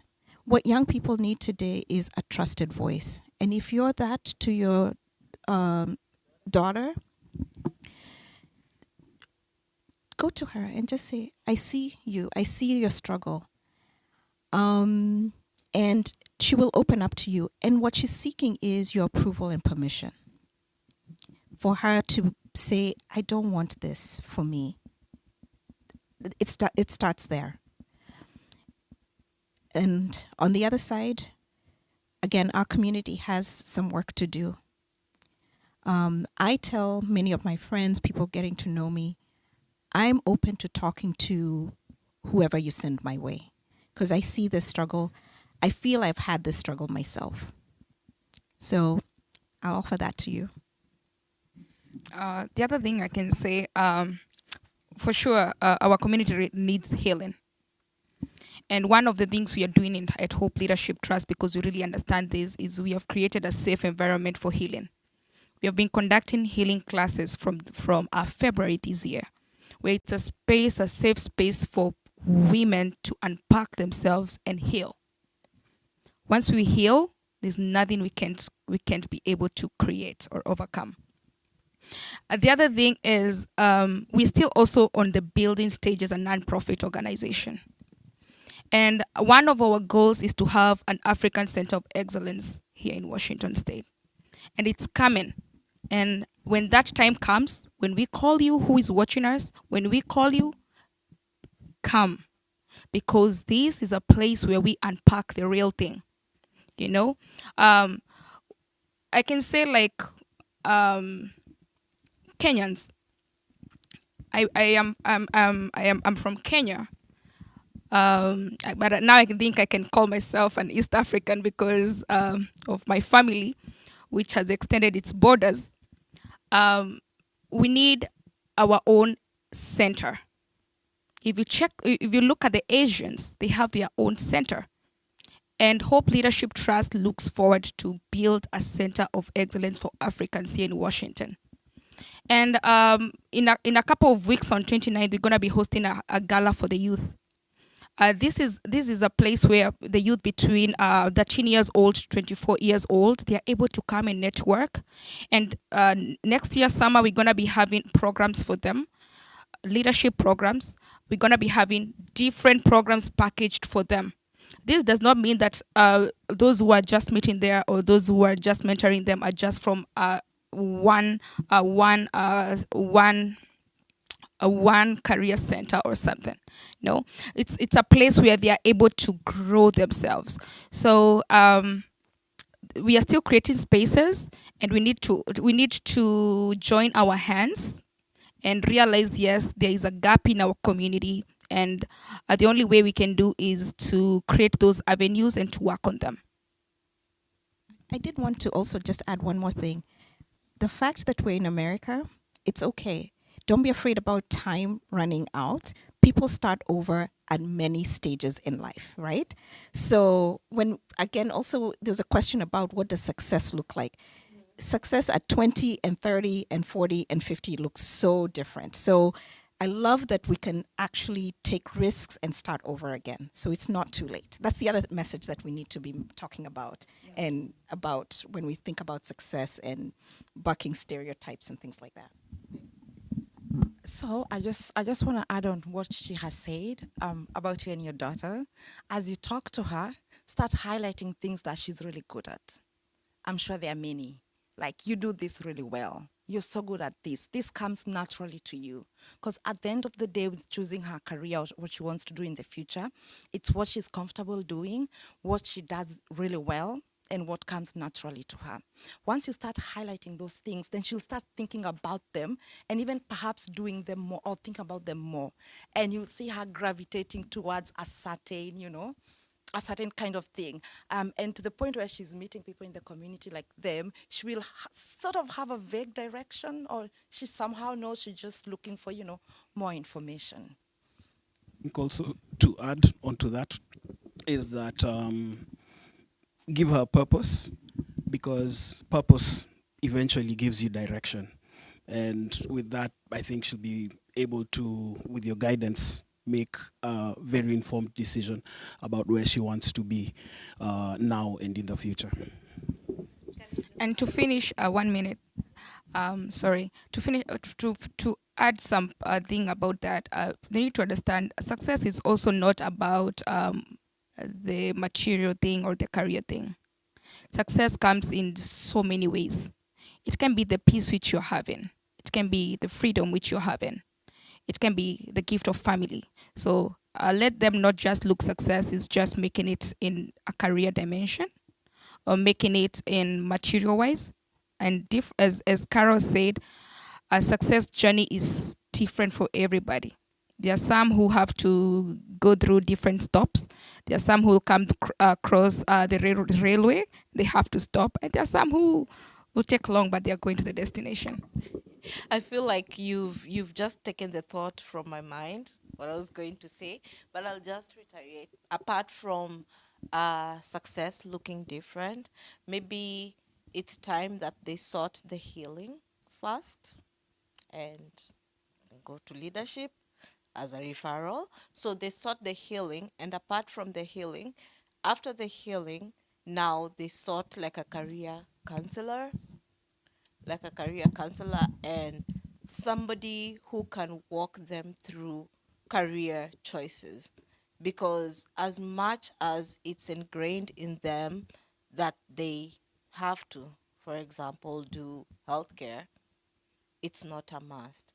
But sometimes because they're still young and they're dealing with a lot of things, sorting help as a career counselor, as a healing counselor, that will help them be able to make an informed decision.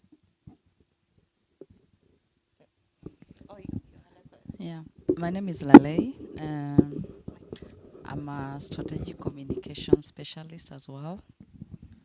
And I want to actually congratulate all of you, the panelists, for the good work, for the conversation we've had. It's an eye-opener.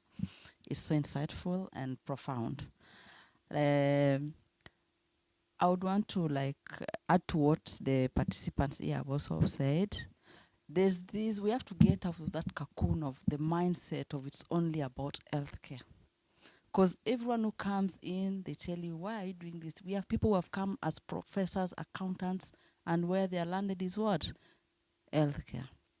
So the moment we have that narrative, even the people, our children, they would be like scared, wanting to pursue other career paths. So it all starts with a conversation. We must have a conversation with ourselves, our children, and the community. And we have to tell the community to stop this thing of telling people it's all about healthcare. There's a lot out here I've learned. There are many careers out here that we can navigate. Personally, I'm in healthcare. That's not my career. I'm a communicator, I've been a journalist, I've been a communications director back home. But when I came here as a survival job, I started that. But you know what? It has gotten to a point I feel like that is not me. That's not my passion. And I've been looking around to apply for opportunities in the communication field, of which I'm proud to say that yes, I've done interviews. And there's this thing of stereotyping. In the panelists, you are only the black. The rest are white. And they look at you, you're like, okay. When they send you a degree, they tell you, you did your best. Like they give you all the positives. And you're like, why then didn't they pick you? And back in my head, I feel like, could it be because I'm black?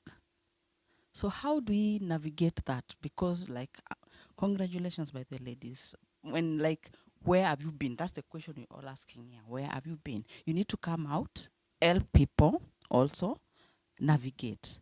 If there's a way you can do like a career coach, like what she does, and a business, whatever, and yourselves coming out, as you said, having a center where we can get resources. We do not have to do that on social media, WhatsApp. And the other thing is, most people out here in social media, according to me, they are doing the opposite. I stand guided. It's all about entertainment. We need to get out of that. We need to come out and give honest, truthful information on how we as immigrants should navigate abroad. It's not all about healthcare. It's really disheartening me a lot all the time when you go out there and people tell you, why do you want to pursue your communication career? Why? Get out of that. It's all about healthcare is where there's money. Who says in communication, in accounting, or in other business, there's no money there?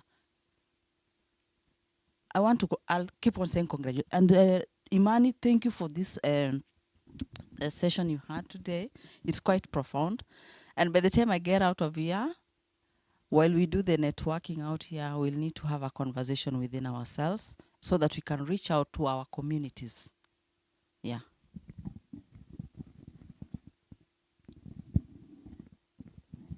Hi everyone. Hi.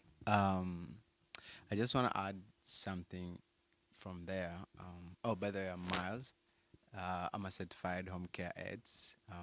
Also, I'm a student. Um, oh, I'm studying medical billing and coding. Also, I'm an independent business owner. I work with the MI. We do the online selling, different products ranging from cosmetics, energy drinks to the supplements, etc., etc. So if you're looking for something for these holidays, I can send you my profile and then you can shop from my shop. Yeah. Anyways, what I want to add, I'm not sure if you hope leadership you are dealing with this, but it's something very interesting because when I came to America 2 years ago, they told me you can be whatever you want to be in America because there's that opportunity here. That's a very bold statement and you take it in. But the problem was the information. Where can I get the information to pursue what I want to be in this America? So as I mentioned, I'm doing my medical billing and coding. I never had information that state can fund my studies. You know, such a very important information. State they do fund my studies right now, but I didn't have that information. So I think information is very important. If you are not doing in your organization, I think you can add that part that help people to get those information. Because some people, they want to go to school. They want to start there, but they don't know how. So we end up working because I believe I have to work. I have to get some money so that I can pay for my tuition fees and stuff. But there are ways you can start because there are opportunity here, funds and everything. So I think information is very, very important, especially for you guys that you're dealing with these people direct. I think you can add those stuff there. Yeah, thanks. Anyone?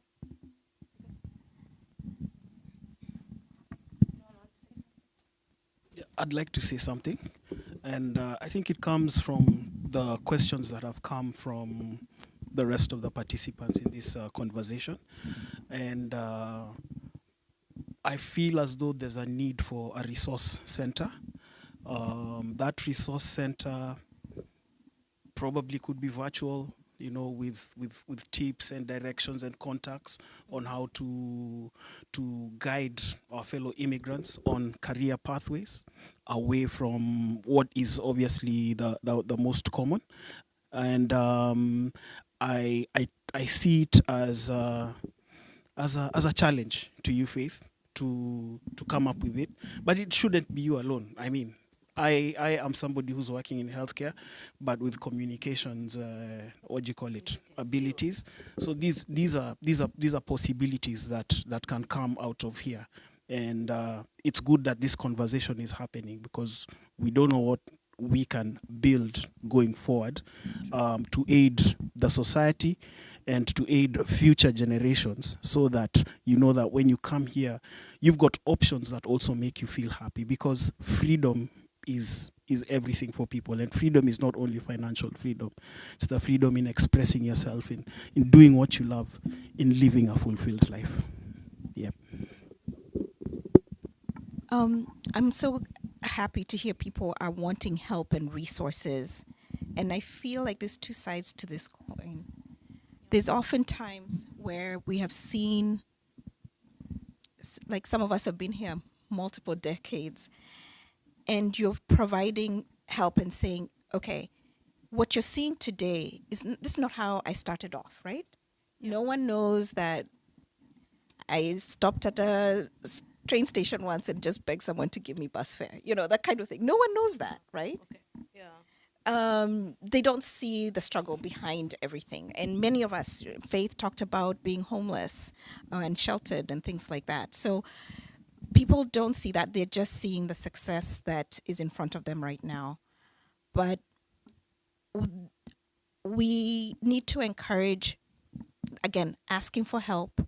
We need to also be, those of us now who have had these experiences, start saying, I'm here, I can help, you know, raising our hands or coming together, you know, as this panel and stuff like that.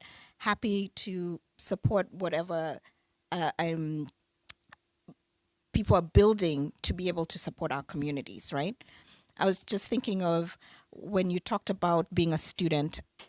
This year, I've actually provided coaching services to an organization that supports students from Congo. And I was like, why don't we have this for Kenyans? Yeah. Like, why don't we have this for Kenyans? And I did like a whole weekend workshop, you know, and it kind of also just left me feeling, what can I do? How can I help? Without even maybe, who can I collaborate with to provide this? Yeah, we don't have to do it alone. That's the other piece. I feel like we don't have to do it alone. I wish we could do more together. Yeah. What is coming out clearly is the fact that we need to open up that resource center, and collaboration is needed. I am a firm believer that when you open up conversations like this, we can get solutions, because these conversations come out from a challenge that we are having. So I like to look at it. Fine, we've had the conversation, we've talked about it, we've vented. You know, you've expressed yourself how you've experienced stereotype. You've expressed yourself how you're struggling, and for people who are making it, how are they doing it? You know, and even if you're making it, there are people who are actually making it, but they're still struggling. You know, with the stereotype, with the happiness, with the healing, they're struggling with a lot. You know, and these are things that the community resource center can really help. So I feel like let it not end as a conversation. You know, being the stakeholders in this field, that's a challenge to you. Like, it's something that we need to look into. What I can say, that's very right. And first of all, we already have, as Hope Leadership Trust, our offices are always open for anybody, and our offices are in downtown Tacoma. Yep. Gary Mkenya Marekani has been there. I don't know if Carrie have been there. Yeah, you have been there for our event.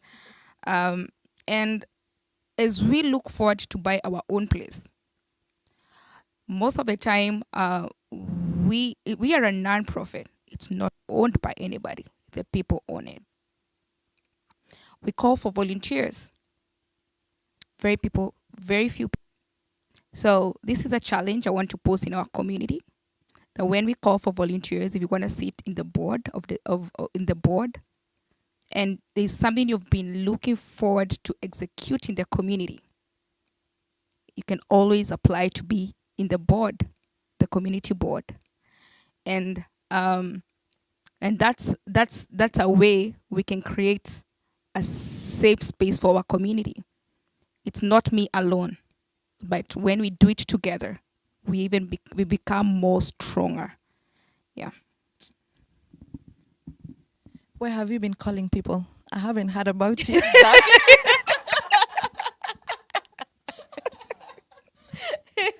Where? But I'm glad now I know about you. I mean, it's so nice what you're doing, and I'm glad to see that, you know, people like you exist, and it's like immigrants for immigrants. Yeah. So I really love that aspect. So let us know when you're having your next event. Calling. Yes, when you're calling. Make answer. sure you work on your outreach. Yes. We all need to hear But then about it's you. true. I would say work on your outreach per se, because I can see you're working on your outreach, but that information is not necessarily available for everyone. Like, you really have to go deep digging for it to get it. And I think it's because I follow you in so. Can you imagine those people who don't follow you on social media? Carol, can you imagine those people who don't follow you?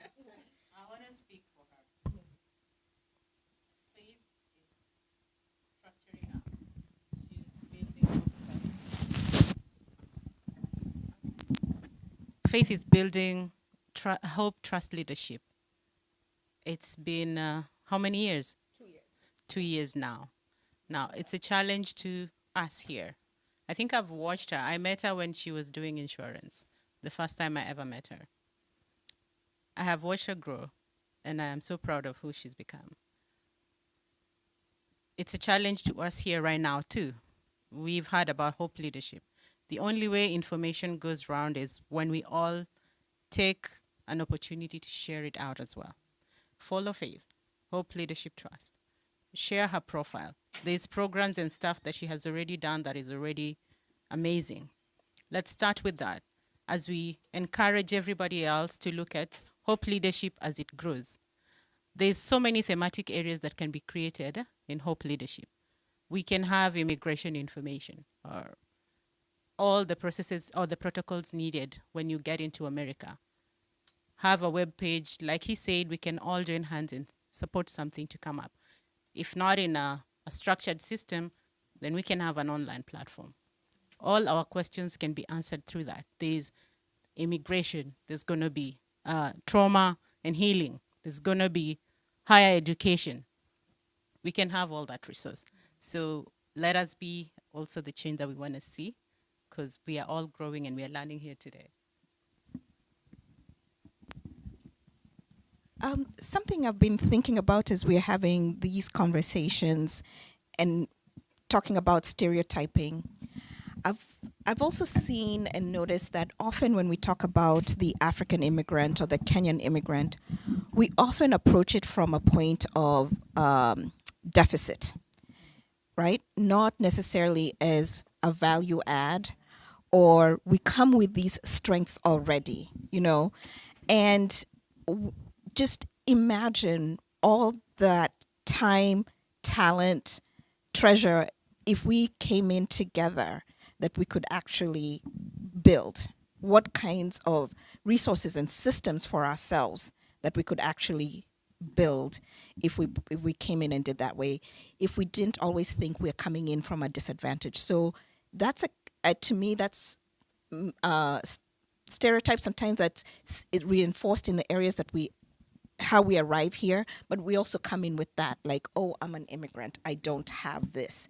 And maybe we can also try and surface all the strengths that we have and build upon those kinds of things, right? That's one thought I was having as we're talking about this. And then the other piece is also giving ourselves permission to occupy spaces where we think we don't belong, right? So why do we not think that we can come here and start working at a bank? You know, start applying for those jobs at the bank. Start applying for those jobs in the community college teaching. They're constantly looking for adjunct faculty, even at other colleges and universities as well. Start applying for those jobs. And yes, we have these survival tactics. You know, Mike here is talking about working in healthcare, and he's a communications professional. In my mind, I'm just like, become specialized in healthcare communications. We need it so desperately right now. That's right. You know? So there's some experiences we're having that we can actually add on to our ultimate goals. So let's start thinking about how we can capitalize with these strengths that we exist. Right. The other thing I can say is realizing that once everybody is asking, then there will not be solution. You can always create a solution. For me, my turning point was when I realized like surviving was too small for me, and I had to begin my purpose and lead. That was my turning point. Yeah, I wanted to mention something Carol has just said. That's why I asked for the mic about like in the health sector, there's the health communication as well. But still, as I said, I don't know how we're gonna navigate towards that because personally have applied for jobs even in hospitals in terms of how to, health information and what have you, because there's a lot also lacking out here information. Pauline there, she's talked about her business, what she's doing. The information needs to get out there. Like people need to know what they are doing so that it's a good way of doing something. And we are all going to come together and do this. While Louder Within, she does her thing, she can be also promoting new people, letting people know what's happening out here. We have people who can, like-minded people who want to change the community of immigrants in America, not only in the Washington states. And what do I want to say about Hope Leadership? We are here. We can volunteer to help you, sell you out there, like in terms of people to get to know what it is you're doing. In communication, there's something we're taught in school, the 5 W's and an H. So at least today we've learned the where, the when. You started it, at least she mentioned it's 2 years ago, we didn't know about it. So, and so many other things, and the how. So we're ready to come out, all of us, join hands. And honestly, if I wouldn't have come here today, I don't know, I would have missed so much. And I don't regret being here. And let's work together, let's move forward and change the narrative out here. As she said, we can go to banks and work. We can go anywhere. We can navigate in the corporate America and do it. Right. One thing I am always reminded, and in what I do, because I believe it's for me, it's not just, I don't do it to be validated.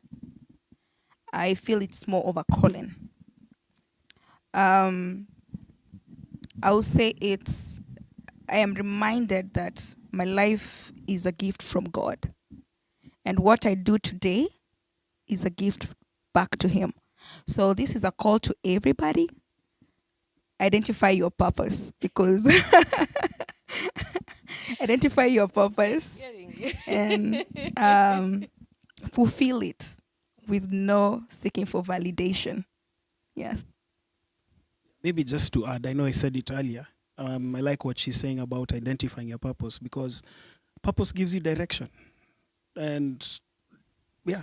But that's the one thing most people struggle with, actually, is identifying your purpose. Because today you wake up and your purpose is serving in church, and tomorrow you want to be a designer. And then the other day you're I will say there's nothing wrong to serve in church. No, I'm just saying, like you change. I'm giving you examples of different purpose.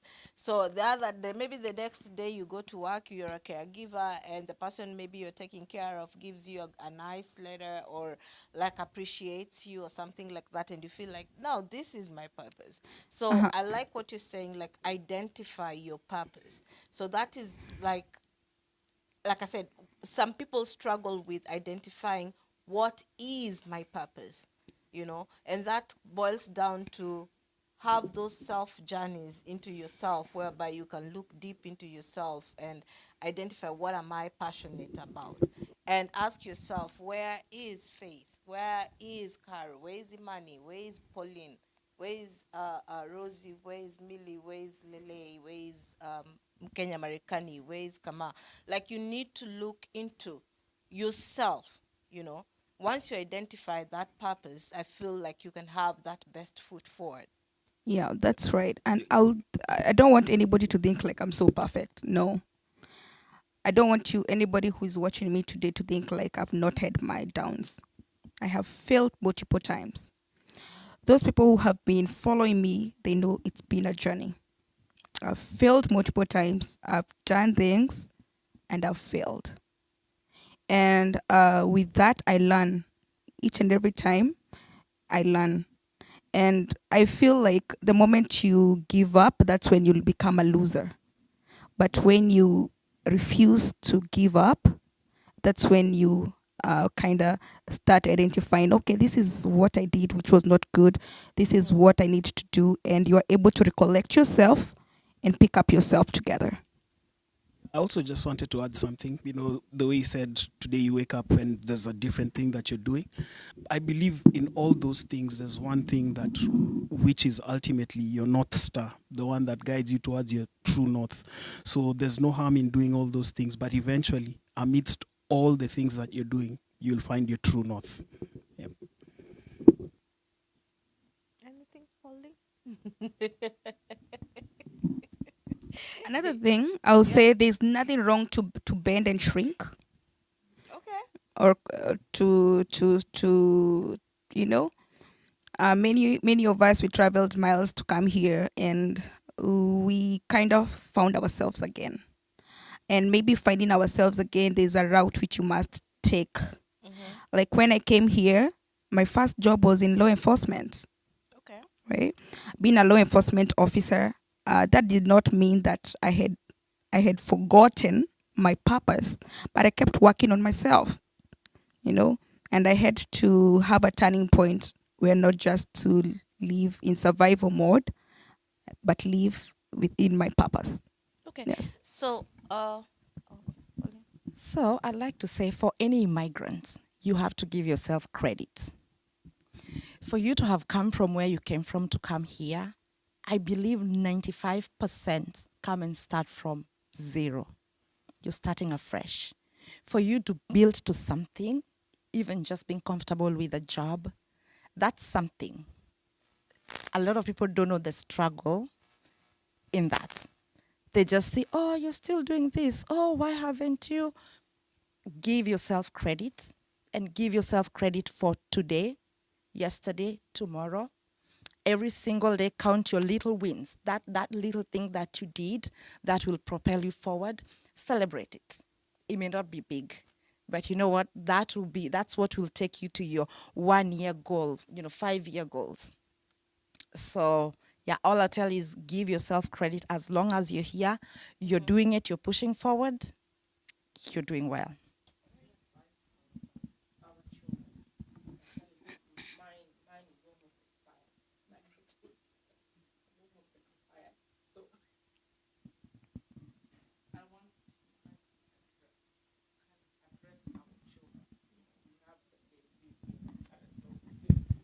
Yeah.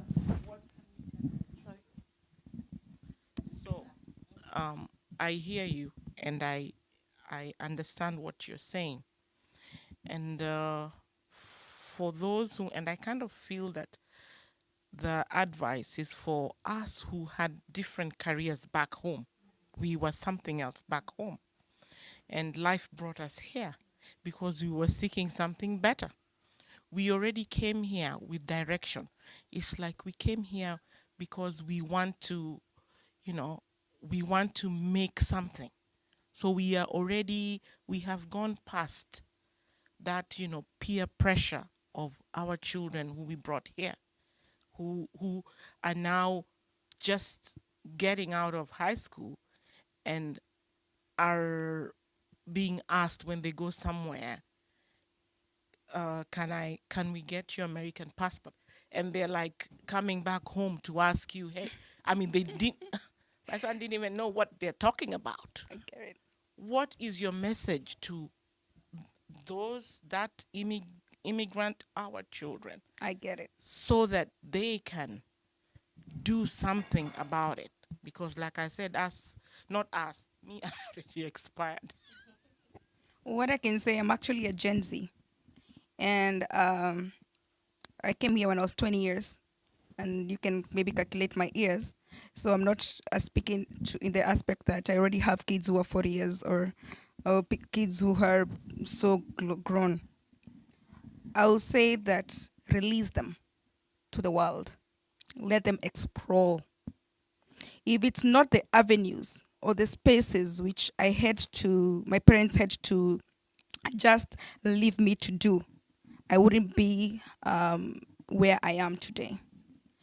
Let them explore Let them find themselves. Let them go to those networking sessions. Let them volunteer in the community spaces. Let them be what they want to be.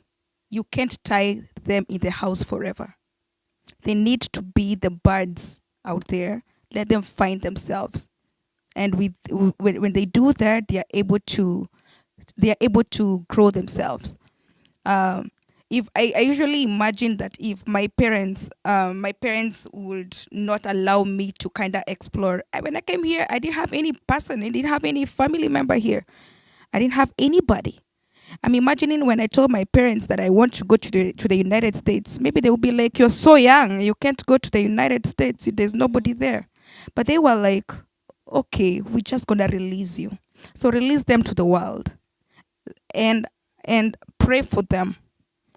Just pray for them and give them guidance for them to explore out there. And also they're gonna find their identity. They're gonna find a community where they belong. Yeah. As someone who works with young adults, I find that it's shocking. Even my own peers and friends, many of my age mates, their children are in college or even some graduating college. And I have to remind them, remember when we started off, we were maybe even younger, and your parents were not involved as you are involved right now. Parenting has become very, very involving. And part of that is the trauma. We are like, gosh, I wish I had a parent with me, right? But trust that you've brought them up well, right? Trust that you have given them the tools, right? And if they haven't, you can start giving them tools like that, again, slowly allowing them to go out in the world and experiencing things. There's nothing as because life they won't have any meaning when they get that first paycheck, yeah? And it's a job you went and got for them.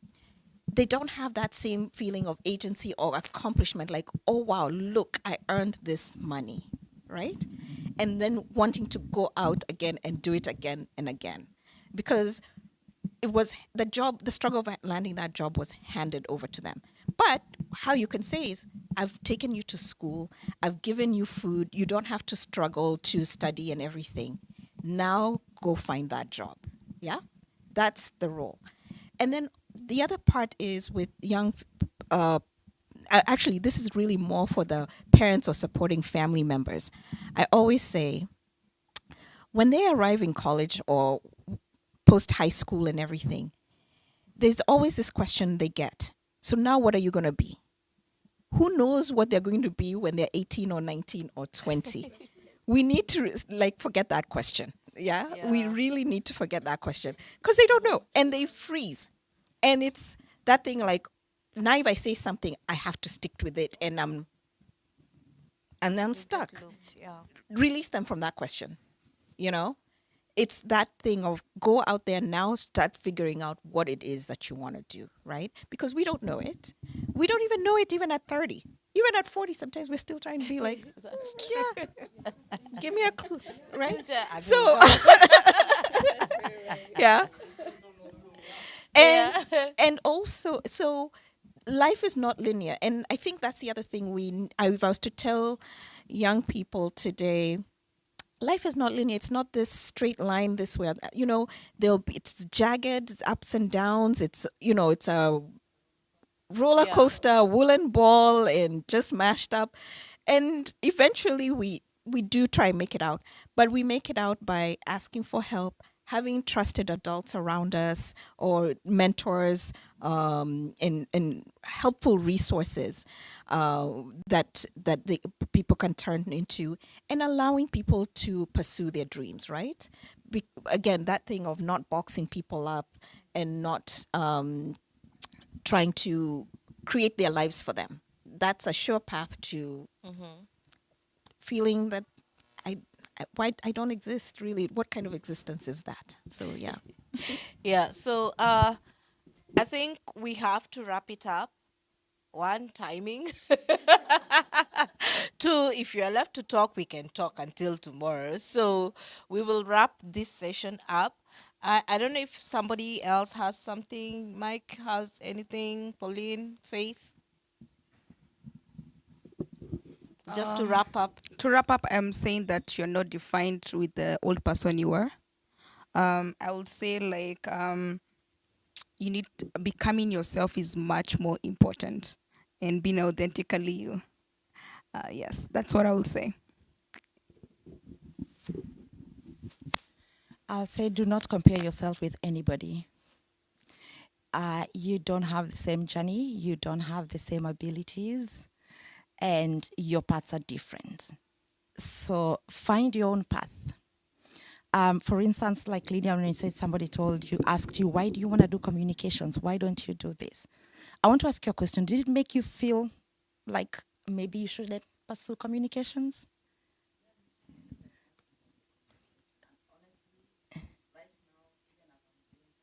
Yeah. Yeah.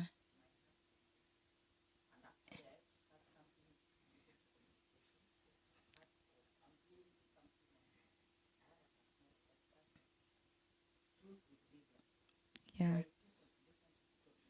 Yeah.